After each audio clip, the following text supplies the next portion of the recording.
दोस्तों, भगवान कृष्ण ने महाभारत काल में ही कलयुग का विस्तार पूर्वक वर्णन कर दिया था।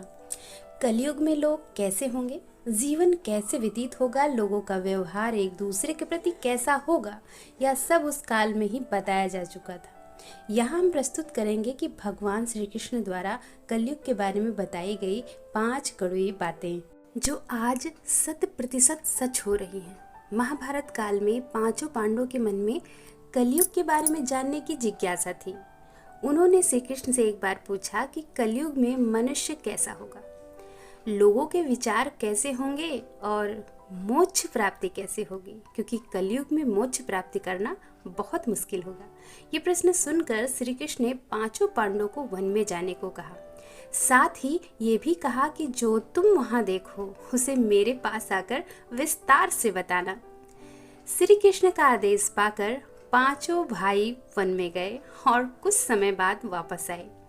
फिर एक एक कर पांचों भाइयों ने वन में जो देखा था वो भगवान कृष्ण को बताया।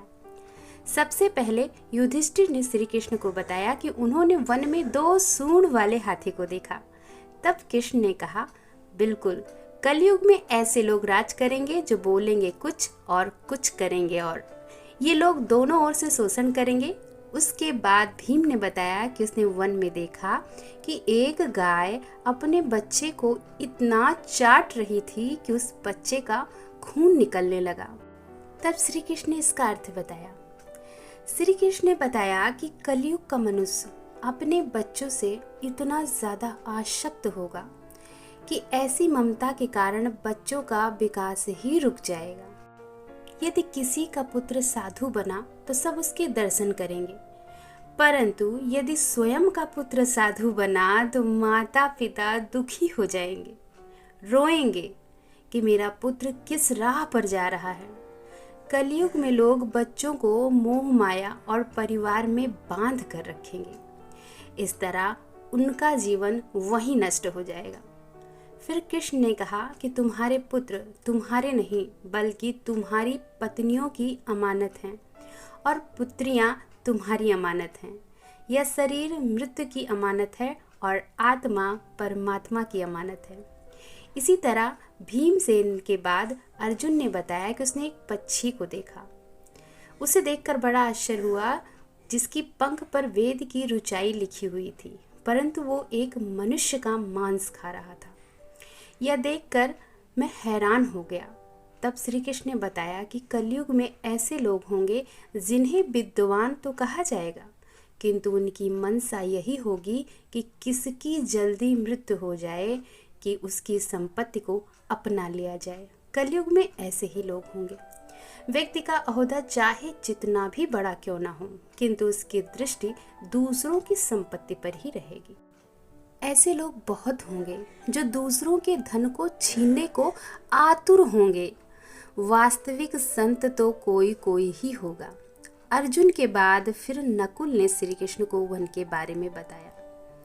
नकुल ने जो देखा वह बताने लगा। नकुल ने कहा कि मैंने देखा कि एक भारी चट्टान पर्वत से गिरी और बड़े बड़े वृक्ष भी उसे रोक नहीं पाए, परंतु एक छोटे से पौधे से टकराकर वह चट्टान वहीं रुक गई।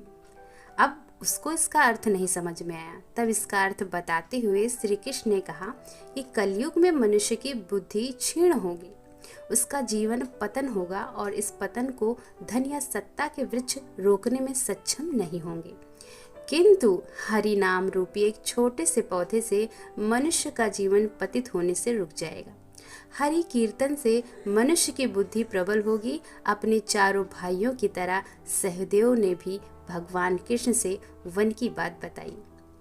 अब सहदेव ने बताया कि उसने वन में अनेकों कुएं देखे, जिसमें से केवल बीच का कुआं ही खाली था, बाकी सब भरे थे, जो कि सबसे गहरा था।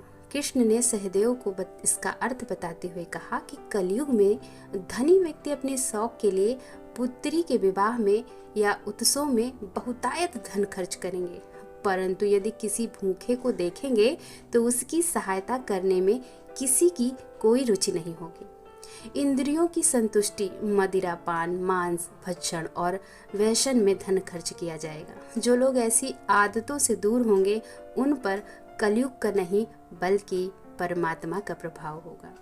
दोस्तों, श्री कृष्ण भगवान ने जो भी कलयुग के लक्षण बताए, आज हम उसे स्पष्ट देख पा रहे हैं। आज का मानो ऐसा ही है।